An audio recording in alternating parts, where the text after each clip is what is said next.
Faut-il vivre comme dans un roman ou faut-il écrire un roman comme on vit? Telle est la question. Élément de réponse avec Félicia Vitti, entre pudeur et fureur, filtre et sans filtre.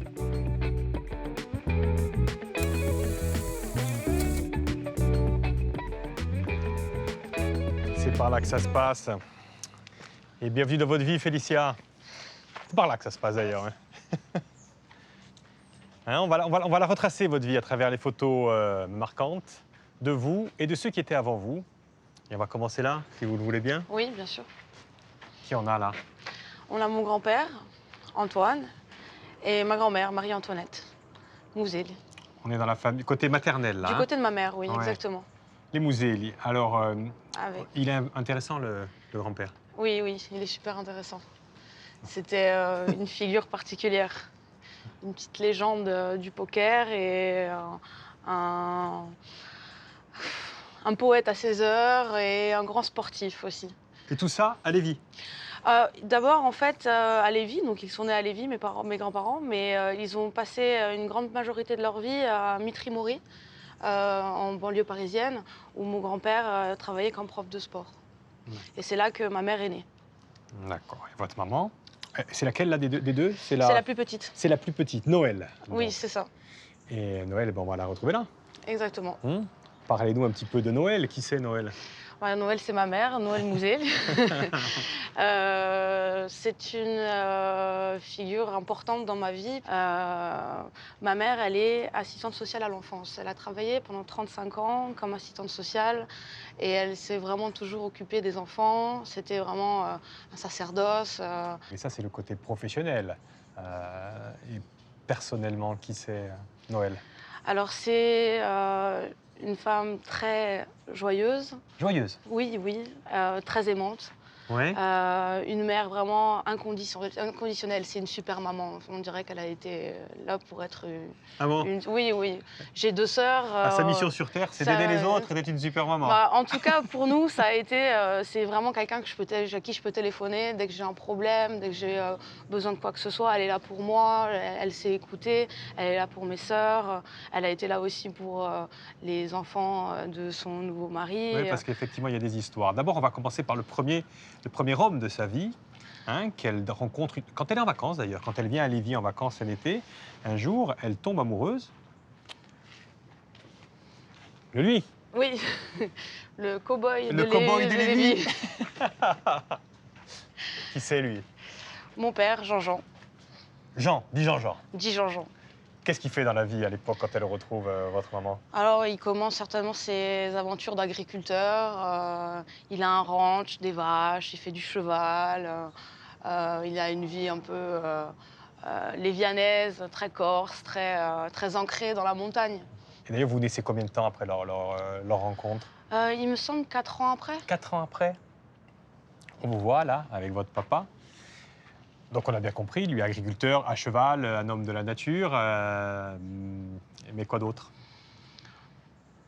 C'est Qu'est-ce qu'on peut dire sur un papa? C'est pas facile. c'est pas facile. Donc. Non, c'est pas facile. Surtout les yeux dans les yeux comme ça, dans cette émission.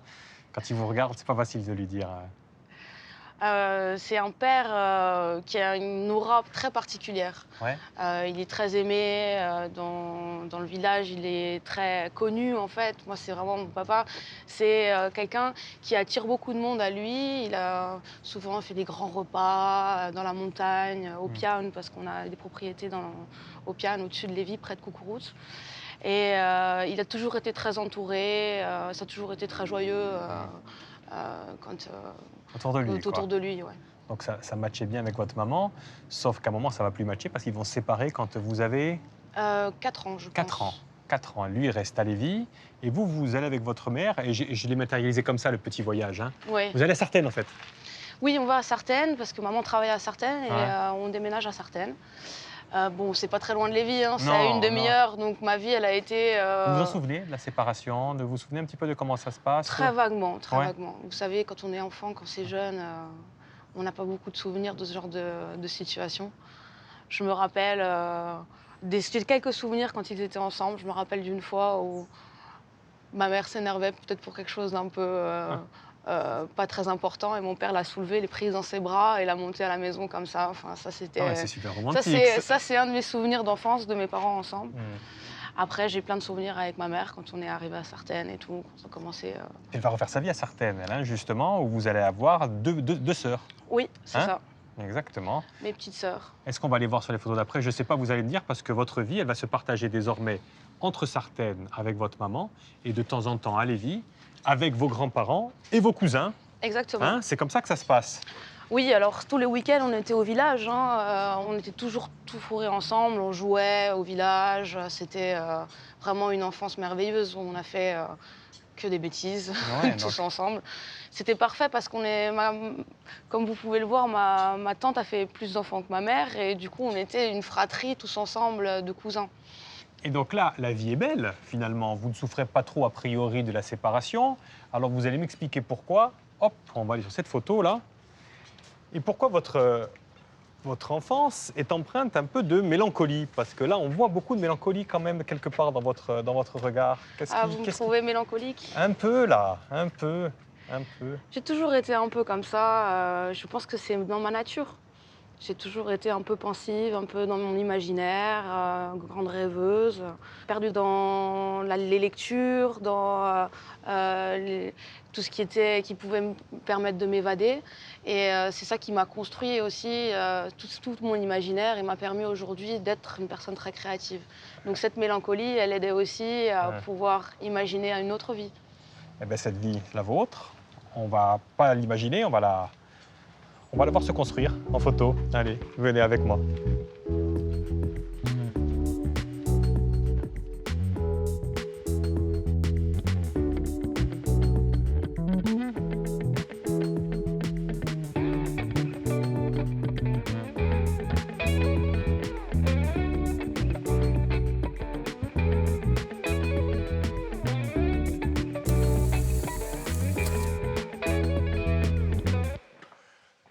Allez-y, prenez place, Félicia.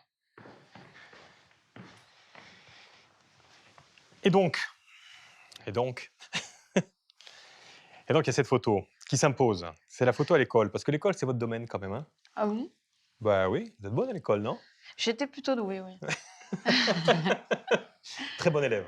Vous êtes Oui. où là sur la photo? J'ai du mal, vous êtes là? Non, non, je suis pas là. Je suis là-haut.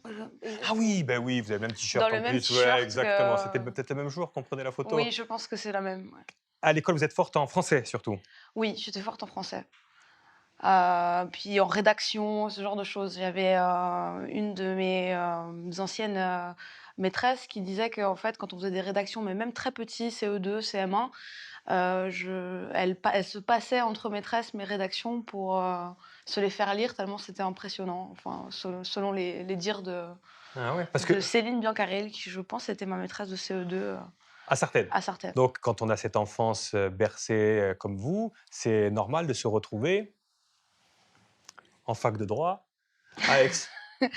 Oui, alors ça, c'était, comme j'étais pas très bonne en maths et en sciences, ou en tout cas, je faisais en sorte de pas l'être, je pouvais pas être docteur. Donc c'était un problème pour ma mère, puisque Ah le bon? but, c'était que je sois docteur, évidemment, parce qu'on avait des grandes ambitions pour moi. Mais comme j'étais bonne en lettres, on s'est dit, «Elle sait écrire, on va l'inscrire en fac de droit». Et en prépa Sciences Po aussi, je crois qu'on m'a inscrite en À prépa Sciences Aix. Po, à Mais assez Aix-en-Provence. rapidement, vous vous rendez compte que c'est pas pour vous en fait, hein, En fait, ouais, rapidement, je vois que je coule un petit peu Mhm. parce que peut-être qu'on m'en demande un peu trop et que j'ai peut-être pas les codes du droit. Enfin, Ouais, la ouais. première année, on sait que tout le monde la rate ou beaucoup. Mais moi, j'ai peut-être un peu foncé pour la rater volontairement, Plus vite que les autres. plus vite que les autres, ouais. Et donc, on vous retrouve là, dans un tout autre univers. On est à Paris, là, avec d'autres études, hein. Vous vous réorientez. Et là, vous faites un double cursus, là. Oui, alors moi j'ai demandé à ma mère, c'était vraiment mon rêve, je voulais faire des études de lettres et de cinéma. Et il y avait une faculté à Paris, la Sorbonne Nouvelle, qui proposait ce genre de parcours. Là, c'est une photo dans mon petit studio, un autoportrait que j'ai fait devant mon miroir. Ça, ce sont mes amis avec qui j'étais en fac. Et oui, avec les amis, vous avez un peu toutes le même objectif, c'est de devenir prof de français, en fait, en gros, hein? À la base, oui, là, Ouais. les 2 que vous avez là sur la photo, il y en a une qui est prof de littérature donc au collège, enfin en lycée-collège et une autre qui est professeure des écoles. Ouais, mais vous, au bout d'un moment, pareil, là, c'est pour vous, mais c'est pas tout à fait pour vous. Et soudainement, vous passez un concours, en fait, hein? Vous décidez de passer le concours de la FEMIS, en fait. Bah, j'avais envie de faire la Fémis comme tout le monde qui rêve de faire du cinéma. Malheureusement, je ne l'ai pas eu. Je suis peut-être allée un peu trop en dilettante parce que Ah, vous savez, nous les Corses, on n'est pas très bosseurs, je ah, crois. oui. Et on croit que les choses tombent un peu tout cuit dans la bouche. Et malheureusement, j'ai pas eu ce concours. Et j'ai décidé de faire une école privée Oui, celle-ci? qui s'appelle l'ESRA. Ouais, Ouais, l'École supérieure de réalisation audiovisuelle. voilà, c'est ça. Ouais. Hein, c'était la deuxième année qu'ils proposaient des masters en scénario. Du coup, ça me convenait parce que j'allais faire que du scénario et c'était très bien pour moi. Et vous avez des idées aussi, parce que à côté, justement, il y a ce scénario pour en faire déjà un film à l'époque, hein? Eh ben, c'était le principe de ce master, c'est qu'on devait écrire un long métrage comme mémoire. Donc, pendant 2 ans, on travaillait à un long métrage et moi, j'ai choisi de travailler sur un biopic, justement comme vous voyez, sur Nathalie Clifford Barnet. Et j'ai découvert tout un univers incroyable de femmes lesbiennes qui vivaient en 1900 et après, dans les années folles, qui tenaient des salons et qui ont eu des aventures amoureuses entre poétesses, entre écrivaines, un monde qu'on appelait en fait, c'était le Paris Lesbos 1900 et qu'on commence à redécouvrir aujourd'hui, mais en 2010, c'était vraiment pas le cas. Personne ne connaissait ces femmes et du coup, moi, je les ai découvertes toutes seules. Et ça vous fascine? Ça me fascine tout de suite, donc je veux faire mon premier film là-dessus. Donc je travaille, je lis tellement de choses que je m'imprègne complètement de Nathalie Barnet. J'avais tellement lu d'elle que j'avais l'impression d'être hantée par elle. Je pouvais écrire à sa place. D'ailleurs, je sais encore le faire. Ça, je peux écrire des lettres comme si c'était elle qui les envoie. Ah oui, Enfin, parce c'est qu'il fallait, obsessionnel. il fallait s'imprégner vraiment du personnage. Quand on écrit un biopic, il faut vraiment euh, tout savoir pour pouvoir écrire, enfin faire vivre ce personnage de manière la plus vivante possible, quoi. Alors la déception est grande quand, vous dites, on vous le refuse en fait. On vous dit: «C'est trop cher quoi, ce que tu fais». Beh, c'est pas qu'on me l'a vraiment refusé, mais c'est-à-dire quand on a 22 ans, enfin moi je l'ai relu récemment, il est vraiment super, il est très bien écrit, mais il y a des problèmes de structure, c'est des trucs qui sont très, précis en termes de scénario qui mériteraient d'être retravaillés. Et surtout, quand on a 22 ans, qu'on vient de nulle part, c'est difficile de signer avec un historique. Eh oui. Ça coûte très cher. On m'a déconseillé de commencer par ça parce que c'était pas par cette voie-là que j'allais y arriver et de revenir peut-être plus tard. J'abandonne pas l'idée d'y arriver un jour. J'en suis sûr. Mais effectivement, quand on a 22 ans, il faut faire ses armes, il faut faire ses preuves et il faut passer, par là, hein, par les stages. C'est ça.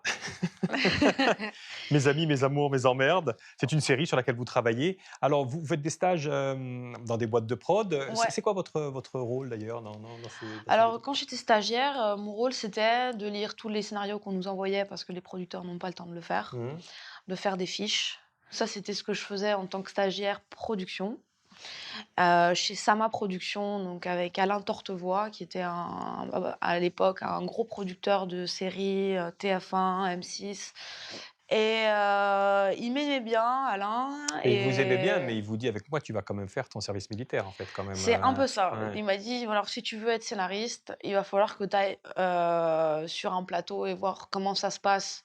Parce que il faut savoir combien de temps on met pour tourner une scène, combien de temps, comment on change de décor, comment euh, tout ça s'organise pour pouvoir écrire un scénario qui est filmable en fait. Mmh. Faut pas partir dans les rêves. Du coup, voilà, il me fait faire ce que j'ai appelé mon service militaire parce que j'étais stagiaire pendant 7 mois. Le premier mois, j'étais stagiaire, après j'étais 3e assistante engagée.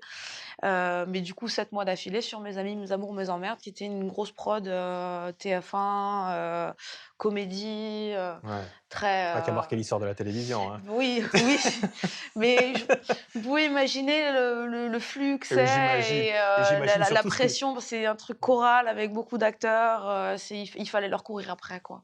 Ce qu'il y a, c'est que ça vous donne des idées, effectivement. À force de lire À tous force de ces lire tous les projets. scénarios, vous avez aussi, vous, des idées. Et c'est à ce moment-là que vous décidez, vous, de faire aussi votre série. Vous allez voir Tortevoix et vous lui dites ça. Et lui vous dit, si tu écris une série, autant qu'elle soit drôle, non? Ça, c'est Tortevoix qui m'avait donné ce conseil Ouais. avant, qui m'avait dit, si tu veux percer, pour commencer, il faut faire de la comédie. Parce que ça marche et tu vas réussir à le vendre. D'accord. Donc, vous vous mettez à écrire une comédie. Back to Corsica. Back to Ouais. Corsica. Série écrite et imaginée par Félicia Witt. C'est a priori drôle, mais maintenant, il faut la vendre. En fait, oui, il faut trouver un producteur. Mais comme je l'envoie à la CDC, je passe les commissions et dans cette commission, il y a un producteur qui me dit « Je connais une productrice que ça pourrait intéresser » et il envoie à Michel Casals. Et du coup, une semaine après que la commission ait eu lieu, je savais que j'avais de la bourse, donc, parce qu'ils avaient beaucoup aimé le projet, ça leur avait plu. Et Michel Casals me téléphone et me dit « Est-ce qu'on peut se rencontrer ?» Et du coup, j'ai un rendez-vous en haut lieu, certainement au Lamparo ou quelque part par là. Je trouve Michel Casals, lunettes de soleil sur la tête, clope au bec, la vraie caricature de productrice, qui me dit « J'ai beaucoup apprécié ce que vous avez écrit et tout, mais qui va le réaliser ?» Et j'ai dit « Je ne sais pas ». Elle me dit « On est bien d'accord que c'est vous ». Donc du coup, c'est ça va comme ça que partir, ça, la réalisation. c'est comme ça que l'aventure de Back to Corsica commence. Ouais. Et après un des pires étés de votre vie, eh ben, il y a le meilleur été de votre vie, non? C'est le Exactement, tournage de le Back to tournage. Corsica. Ça a été épique, ça, j'imagine. C'était épique, hein. On a vraiment rigolé, c'était vraiment génial. Vous avez des super images de France 3 Corse, là. C'était le dernier épisode, là, c'était les derniers jours de tournage. C'est vraiment merveilleux de se retrouver comme ça à tourner parce qu'effectivement, vous étiez côté scénario. Là, vous êtes aussi et au scénario et à la réalisation. Ouais, avec Fifi Rafale. Fifi Rafale qui m'a beaucoup aidé. Mais quoi qu'il en soit, après le tournage, eh ben, arrive sur les antennes de Viasté, là, ceci.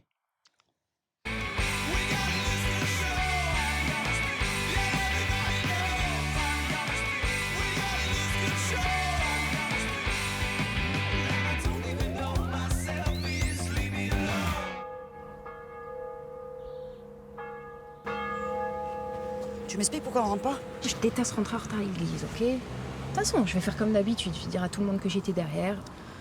Et en même temps, la moitié de l'église a déjà Alzheimer, je te jure. Mais dis-moi, le curé, c'est le beau gosse? Je sais pas de quoi tu parles. C'est lui avec qui j'étais au collège, là. Il paraît qu'il est devenu curé. Ah bon? Ouais, ouais.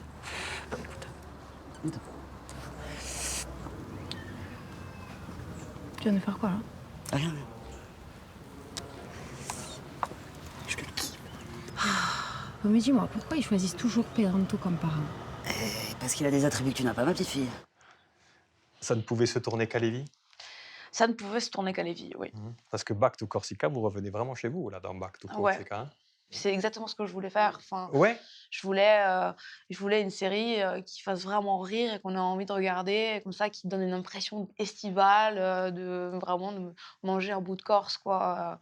C'est ça que j'adore avec Back to Corsica. Ce qui est moins, par contre, c'est que quand c'est fini, on attend une saison 2, quoi. Et vous croyez que tout le monde attend la saison 2, vous écrivez une saison 2, et Ouais, l'aventure s'arrête car en haut lieu, on a décidé qu'il n'y avait pas eu assez de vues, parce que c'est peut-être un peu niche, parce que l'humour est peut-être un peu trop corse, on ne sait pas. C'est des ça vous dépasse un peu. Hein. considérations très économiques. Les grosses déceptions, là. Hein. Et là, ça a été un peu une déception, oui, Ouais, ça a été ouais. dur parce que je voulais vraiment embarquer toute cette équipe dans une nouvelle aventure et ça a été un peu difficile. Et puis les personnages, parce qu'il y a dans Back to Corsica, il y a votre père déjà, à la fin, il y a le père de l'héroïne qui est là, Ouais. qui est très sympathique. Et on va le retrouver, ce père, dans une autre œuvre. Mais on en parle dehors? Oui. Allez, venez avec moi.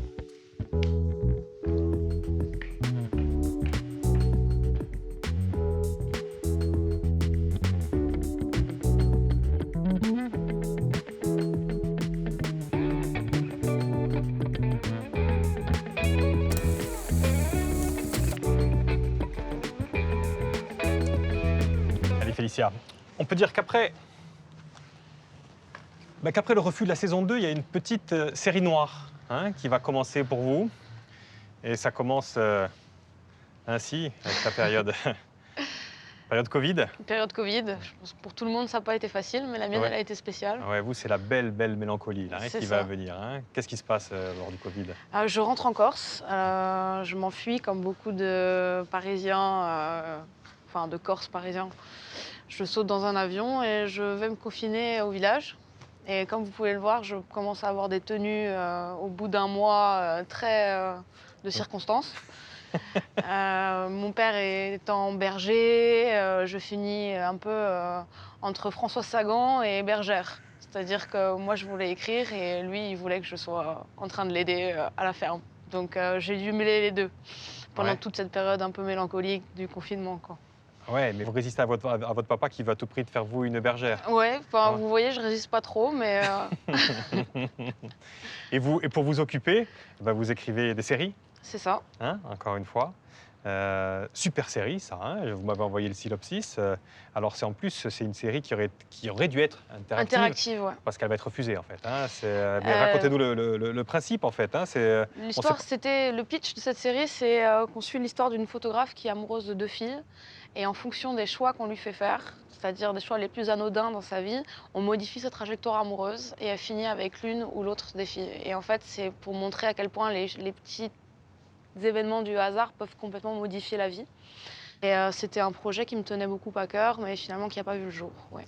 Et puis, vous écrivez live, et puis vous écrivez aussi sur votre ressenti du moment pendant le confinement. Parce que vous n'insistez pas, mais vous n'êtes quand même pas bien du tout. Et il y a quelques petites fiches éparses. Hein. Vous commencez à écrire quelque chose, à mettre quelques idées plus ou moins noires sur le papier. Et vous avez dans l'envie de faire un roman, mais vous sentez que vous ne maîtrisez pas encore totalement, hein, le truc. Je ne maîtrise pas la structure du roman, Ouais. je ne maîtrise pas l'écriture en elle-même. Je me dis que je ne suis pas encore sûre de pouvoir avoir la qualité nécessaire à pouvoir le faire, quoi, m'engager sur cette piste-là. Et donc, du coup, Du coup, il y a elle qui intervient. voilà, Laurence Tardieu, à qui je dois beaucoup. Je décide de m'inscrire aux ateliers de la NRF. Les ateliers de la NRF, c'est des ateliers que propose Gallimard, où on est en fait des ateliers d'écriture avec des auteurs confirmés. Et cette femme m'apprend vraiment avec une délicatesse très particulière à prendre courage en mon écriture. Et c'est à partir de ce cours que l'impulsion réelle pour écrire le roman prend forme. Et donc, vous écrivez ce roman, vous envoyez le tapuscrit à une seule maison d'édition, hein, Je l'envoie qu'à Gallimard, oui. qu'à Gallimard. Oui. Il ne peut pas être ailleurs que chez Gallimard. Je Pourquoi voulais vous voir si Gallimard le prenait, et s'il ne le prenait pas, j'allais l'envoyer ailleurs. D'abord chez Gallimard. D'abord chez Gallimard, oui. Et Gallimard, il fait mieux que le prendre. Et oui, il Et- décide de le mettre en blanche. Dans la collection blanche. C'est un sacré roman, autobiographie. C'est quoi que vous avez écrit là? J'avais envie d'écrire la passion et d'écrire ce qui m'en restait et de pouvoir en faire un roman. Je voulais vraiment écrire un roman qui raconte les étapes de la passion amoureuse, de ses débuts fous de désir jusqu'à son délitement nécessaire en fait. C'est ça que je fais quand j'écris La fille verticale. Je veux laisser une trace de ces amours terribles que peuvent vivre les femmes entre elles. C'est que les femmes entre elles qui arrivent à vivre cette passion? J'avais envie de laisser ma marque dans la littérature lesbienne, je crois. Ah, d'accord. Mais on s'est permis une fantaisie avec Patrick qui fait les compositions de cette émission. On a fait ça. Parce que sur La fille verticale plane une ombre quand même. Oui. Et cette ombre, c'est Laura. Et j'aimerais bien que vous m'en parliez parce que vous en parlez un petit peu, mais c'est quelque chose qui a été certainement fondateur dans votre inspiration. Laura, c'était une amie de ma mère, à qui je tenais beaucoup, qui est la première personne à m'avoir pris dans ses bras quand j'étais bébé. C'est elle qui a dit mon prénom au médecin. C'est quelqu'un qui était très important pour moi quand j'étais enfant et qui a disparu, qui s'est donné la mort. Et ça a été quelque chose de particulièrement difficile pour ma mère et pour moi. Et je pense que ça m'a marqué. Et quelque part, cette ombre qui plane, c'est aussi un ange qui plane sur le roman. Plus qu'une ombre, c'est plutôt l'ange salvateur qui vient sauver, en fait, la narratrice de son désir de mort. Mais ça doit être particulièrement éprouvant d'écrire ce genre de roman, Félicia, parce que vous allez chercher, vous allez faire remonter des souvenirs qui font mal, en fait. Écrire, ça fait du mal.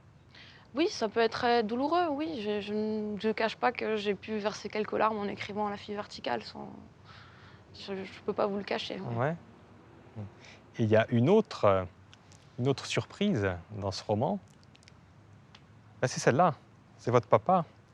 Alors, on a quitté votre papa drôle dans Back to Corsica, le type qu'on aime bien avoir comme copain, qui a toujours des phrases sympas.